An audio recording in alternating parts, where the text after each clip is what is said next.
Thank you so much for having me here, Tammy. Why don't you start by telling us a little bit about yourself and why you're running for the open seat in the 24th Senate District? Well, as you're aware, this seat was a bit of a surprise to everyone. I like to call it a gift. It's a gift for Kansas City. We have an opportunity to have one extra Democratic vote out of Kansas City for the next 2 years. That's a pretty major accomplishment, I think, on the part of the makers. I mean, the maps weren't that fabulous across the state, but at least we did get this opportunity here. When the seat came up, we started looking at it, and I started talking to people here in Kansas City, and really my decision to run was more of a collaborative decision. It took me a while to announce that I was going to run because I needed to talk to a lot of the different stakeholder groups in the district before I made the decision. But once I did, I'm in it to win it. And in terms of why I decided to run, which was, I think, another part of the question, I've worked as an advocate in Jefferson City for the last 2 decades. I've worked for nonprofits in the area of healthcare, child welfare, women's healthcare, women's right to choose, voter ID issues. I've been doing this for a very long time. I've loved being an advocate. I think I've done a pretty good job. As a matter of fact, I have done a good job. But it's been harder and harder the last couple of years to be an advocate in the legislature. And so this time around, I decided that maybe I should look at having a vote in the legislature as opposed to just trying to convince other people to do the right thing. Good luck. Thank you. Well, actually, I have to tell you, it was my son, when my family was talking about whether, I mean, when you undertake running for office, it's a family endeavor.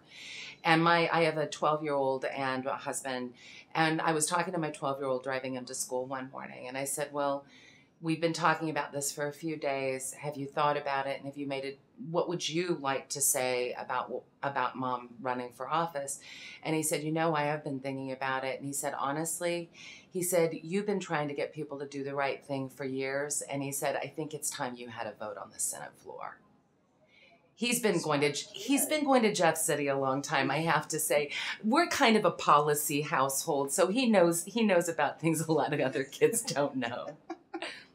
You've been a tireless advocate for us at the community level for 20 years now.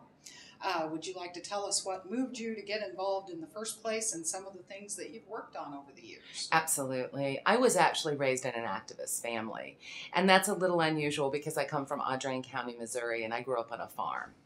And my parents were just very, very progressive Democrats. My whole family is just a hotbed of progressives, a lot of school teachers. And my dad's a farmer, my mom's a school teacher, and we always talked about politics and policy at the dinner table. And I was always taken to, are you a farm girl, by the way? I thought so. We sort of had, we can recognize one another, yes. Yeah. And we talked about all of these things. And my mother and my father were both charter members of the National Organization of Women. And my mother was an activist for the Equal Rights Amendment. My mother was pro-choice. And I mean, I was taught all of these things from a very early age. I think when I really got engaged and started working from the advocacy angle was during the 1980s, during the farm crisis. My father was very engaged with now the late Congressman Harold Bultmer, who represented the northeast part of Missouri. I worked as his intern through 2 campaigns. Oh. And Harold and I didn't agree on a lot of things, but we agreed that family farms were good for Missouri. Mm-hmm. And my first forays into advocacy, direct advocacy to elected officials, was when I was a college student. I went as a family farm kid to Jefferson City and testified in front of congressional committees about the effects that the farm crisis was having on rural families. And that's how I got started with that. That's a wonderful background for a Missouri legislator. I remember being terrified when I sat down in front of Ted Kennedy's subcommittee. I thought I was going to cry, but I made it through. Yeah, obviously. It was tough. It was tough, yes. You're currently serving on the Jackson County Legislature in the 2nd District at-large seat. You and our mutual friend Teresa Garza Ruiz ran a non-conventional campaign. That's true. Tell us about that. Well, you know, when I decided to make that run, and I need to preface that with, I was actually, because I've done policy for so long, I was never going to run for office. I mean, I've been doing this forever. I said this is not something I had ever foreseen doing. I've talked a lot of other people into running, and I've put them through the torture. I was complaining bitterly because in my advocacy work, I was doing some work with the Jackson County Legislature, and we could say dissatisfied with my inability to get information about how they were doing their budgeting at that particular time, how they were spending our money. And I guess I complained a little too much because former state representative Beth Lowe, who's a very close friend of mine, finally just looked at me one day and said, you know, instead of complaining, you could do what you've asked all the rest of us to do, and that's put up or shut up.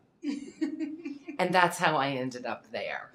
But when we decided to make that run, it was a difficult run because I was running against someone who had held elective office in Jackson County for well over 20 years. I think it was even closer to 30 if I think about it. And it wasn't a personal, in any way, shape, or form, it wasn't a personal decision. It was just, I said, you know, I've been doing government a long time, and I think I have some really good ideas about how we can make this better. And that was the message that we delivered. And Teresa, as a person who had been already elected, was running for re-election and made the decision kind of later in the campaign that she was going to hook arms with me and endorse me, and we were going to do our door-to-door game together. And we did, and everybody told her that she was crazy, and everyone told me I was going to lose. She wasn't crazy. We both won. And it was very sweet victory. And I was very pleased. But I will also say this, Tammy, after that race, I've kept to this pledge. No more am I talking other people into running for office. That has to be a very deeply held personal conviction, because unless you've gone through this, it's very difficult to understand what it feels like. Kansas City has a problem with food deserts, especially in some of the poorer areas over on the east side, where there's also an abundance of vacant lots and dilapidated housing, land that could be converted to growing food. What can the legislature do to remedy the food desert problem? And what actions would you take as our senator to fix that? Well, I am a member of the Greater Kansas City Food Policy Coalition, and I think they're doing amazing work all over the city in Kansas City and putting people and resources together in order to address a lot of these issues. When I was a vice president at Swope Community Enterprises, I was actually part of the team that helped launch the new Sunfresh that was the first grocery store that opened on the east side, and I think about 20 years or longer. And that was a huge challenge, and getting that, the store has done beautifully. It was getting someone that was willing to open a full service grocery that had proteins and meats and had all of the fresh vegetables and fresh fruits. It was amazing. So I understand what a huge challenge that is. I think the legislature could probably do some work around tax credits in order to try to have incentivize people actually opening grocery stores in these areas, because honestly, one of the things that we learned at Swope before that all started was that many of the lower income communities spend a larger portion of their disposable income on food, because they prepare food at home as instead of eating out all of the time, they actually prepare food, and there's profit to be made in that. So in order to get that sort of grocery, now with all of the vacant lots and things like that, one of the things that I worked on this year, it's actually one of my proudest achievements, and it's a Jackson County issue and a legislative issue, is that I worked with the county and with the city to help get the Kansas City Land Bank legislation launched and through this year. Because that was those vacant lots are sitting out there. A number of them are in the Jackson County Land Trust. There's all sorts of issues surrounding them. And most of those lots are all in Kansas City, but Kansas City as a city didn't have control over them. We were still, as a city, the city was having to maintain them. and pay for maintaining them, but they didn't have any control over them unless Jackson County deeded those lots over to the city. And we've done that. We've given a number of lots to the city, but it's a much better economic development situation for the city if the city can look at the lots in total or look at the structures and lots in total and figure out what's going to work best for a neighborhood and encourage the neighborhood associations and all of the different players to come in and build an actual plan to address the food desert issue, to address how you're going to have a community garden, how that's going to work, maybe use one of those structures as a community center within that kind of plan. So once again, you know, that's one of the things, that's one of the few things that got through the legislature at all this year was the land bank legislation. Education is a huge issue for you. Yes. And you've been involved in trying to fix the problems in Kansas City's troubled public school system. How did we manage to get into this mess? You know, if we knew exactly how we got into it, we could probably get out of it more easily. I think that there's a lot, I mean, people can point fingers and they point fingers a lot. I have a tendency to just want us to focus on the kids and the families. I also see these things as shades of gray. People find that frustrating because I won't say, no, we shouldn't do this, or yes, we absolutely have to do that, because I think shades of gray are where solutions are usually found. I am not for an overall takeover of our school districts from people outside of our district. I find that very troublesome. I think that's troublesome for us. I think that says that we as a city cannot address our own issues. I recognize we haven't done a brilliant job of it thus far, but I also have seen us come together more in the last 2 years than I've seen since we've been in Kansas City. And I find it heartening. I find it heartening that our mayor bravely waded into that fray. I know a lot of people didn't agree with the solution that he presented, but he presented leadership regardless of what that was. That was a huge issue for us and our family. And the mayor lives in my neighborhood, and we actually think he's wonderful. And I did not agree in any way, shape, or form with suburban school districts taking over, you know, splitting our schools up and taking them over. But I also I'm not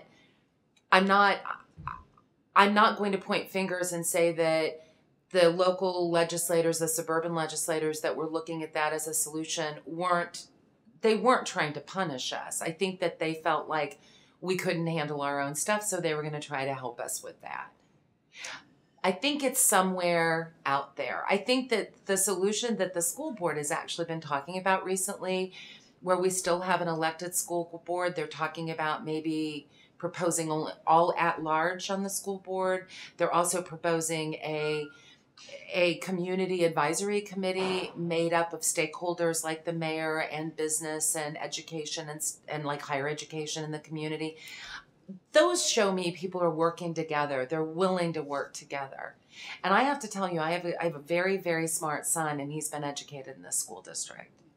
He has gone to the magnet schools. Yeah. You have served as the executive director of Planned Parenthood in the Kansas City region. How do you think that will affect the way your Republican colleagues in Jefferson City will receive you should you become our senator? Okay, and just one clarification. I was the executive director. It was called Planned Parenthood Affiliates of Missouri, oh, okay. And it was an office in Jefferson City. Now the affiliates actually work out of the Columbia office, but it was an independent policy arm of Planned Parenthood it still exists. It's just got a little bit of different governance. So just so you know that. Okay. I worked with Republicans when I worked for Planned Parenthood. I mean, back then, actually, I make it sound like it's a million years ago, but it was actually just in the mid-90s. There were about 7 or 8 pro-choice Republicans in the Missouri House. And then they started getting defeated by their own party in their primaries. And some people also changed their positions on the issue of contraceptive access and being pro-choice because they were told they had no future in their party if they didn't, and they made that choice. Those are choices that I will never be able to understand because I will never change my positions on policy for political expediency. Yeah, I wonder how they managed to shave. I don't know, and look at themselves. I don't know. And some of these are still friends of mine. Yeah. And I don't understand it. I'm involved in politics because I care about policy. Politics to me is kind of the difficult step that you have to take in order to make sure that you get the right people in the policy positions to do what we need to do for the people in our communities. And so when I work on policy with whomever will work with me. But what I don't do is capitulate early in particular over a particular set of policies. I've had some really crazy hard battles over the years in that Capitol. And one of the things I think it's fair to say that a lot of people think that they recognize that I have a lot of integrity. As a matter of fact, this is something that was said. A former state representative that's now a lobbyist. There's quite a few of those. Oh, yeah. And he's a great guy, really great guy. And when I went up to him and I said, I'm thinking about running for the Senate seat. What do you think about that?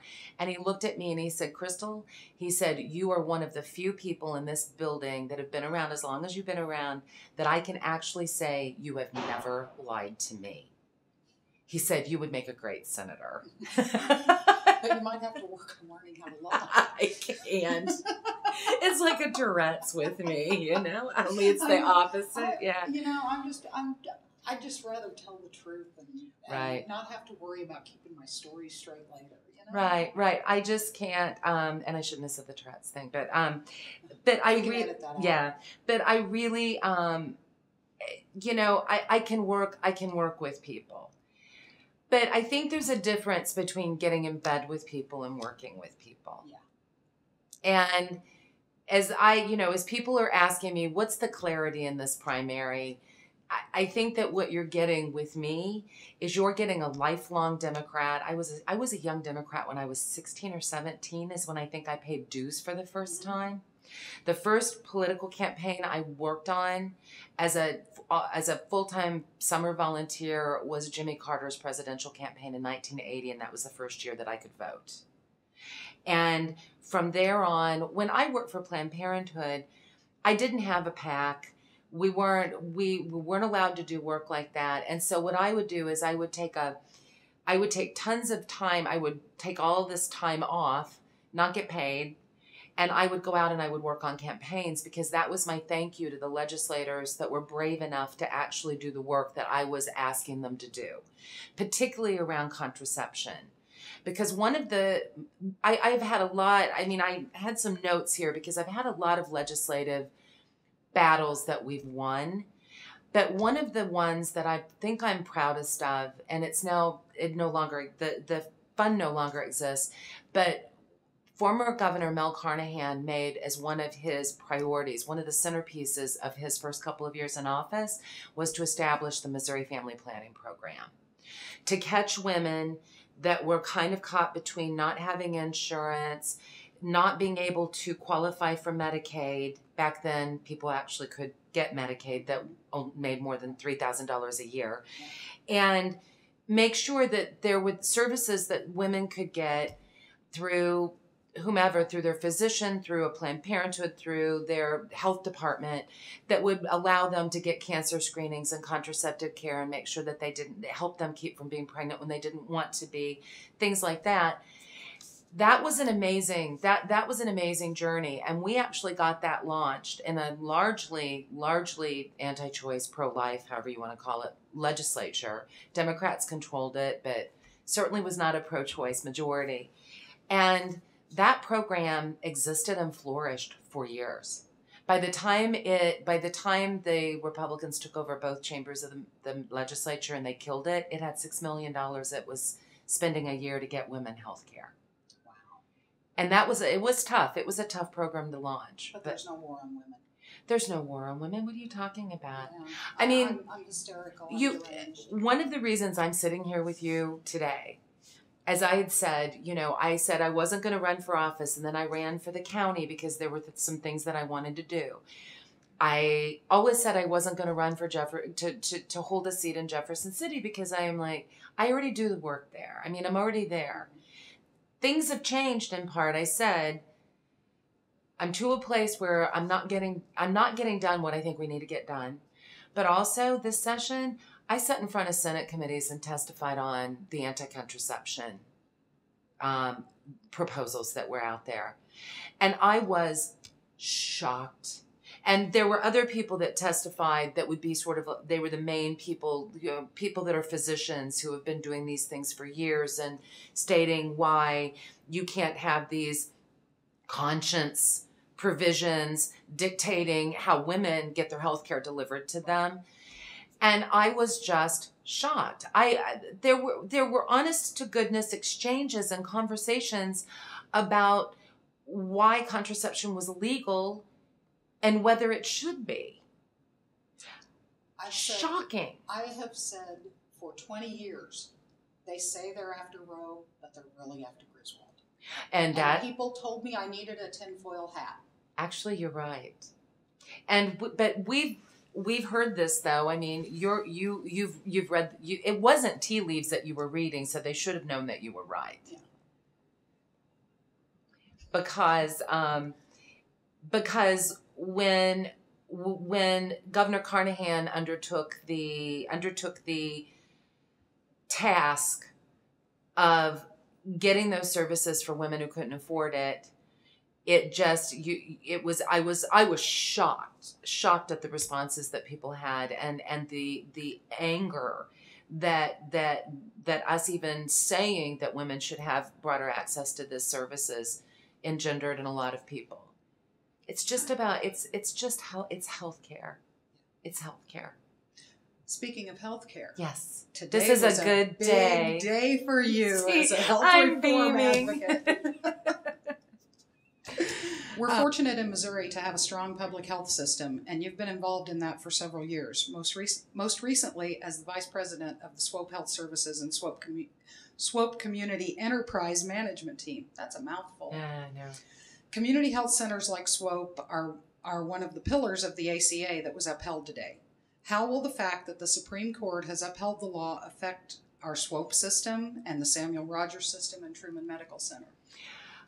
It's going to be tremendous because basically what we're looking at is the whole point. And I mean, I'm absolutely thrilled that this has happened. This has painted a rosy hue on this entire day and probably for me for the rest of the year. I mean, this is one of the biggest things that's going to happen in yours and mine's lifetimes, without a doubt. Yeah. And expanding access to people's ability to actually get health care, pay for health care is an extraordinary thing. The way that the Affordable Care Act, as you know, is a profoundly complicated mechanism. However, they were very, very smart in Washington to actually take existing healthcare delivery systems and work them into what it is that we're actually going to see in the final outlay of how everything works together. So our safety net providers, our for-profit providers, individual physicians, clinics, everyone is going to be able to be a part of this huge, new, less complicated system. I think that's the thing that people really don't understand. It's less complicated than the way we're actually seeking healthcare now. The healthcare exchanges were a Republican idea. I know. And we have been trying for the past 2-3 years to get those things, 2 years, to get the healthcare exchanges set up in Missouri. And we've had Republican legislators that have been working with us on them. And we had the legislation was done, the deals were cut, and then somewhere along the way it all fell apart. As it so often does. I know, and it's the exchanges are part of the private insurance system. I mean, we're just helping people shop for what it is that we know they need to have. Bill Clinton had their number 20 years ago when he said, yes, if you bring me a plan that depends on moderate Republicans, I'm going to tell you to bring me another plan. That is a really, I didn't remember that until just now. Oh my gosh. That is really, really well. And the thing is that it's not even, some of the people that are working on it aren't even moderate. They're just practical. Yeah. Yeah. They recognize that they have constituents that need. Sane is also. Yeah, Yes, they have constituents that need health care. Yeah. But I am absolutely thrilled. I mean, I think that that it's still red meat. It's an election year. You know, they're going to use it as the drumbeat to try to defeat my president. Mm-hmm. I'm going to say I think that I don't think that's going to happen, and I think that this actually proves what he's been saying all along, which is it is constitutional and it's needed. Yeah. As a Jackson County legislator, what do you think are your keystone accomplishments? Oh. That's a great question. Thank you. One of the first thing that the first legislation that I co-sponsored with legislator Teresa Garza Ruiz was actually a measure that was very simple. It changes the way they budget. We can do the budget at the county. Because one of the things that I found frustrating was that if you were able to suspend the rules, if you could get a vote of everyone to suspend the rules, you could pass budget measures without having public hearings. So if somebody came forward with a $60,000 appropriations to go to a nonprofit to do something that could be very good, but if everybody agreed that you could just go ahead and pass it without a hearing, you could go ahead and pass it without a hearing.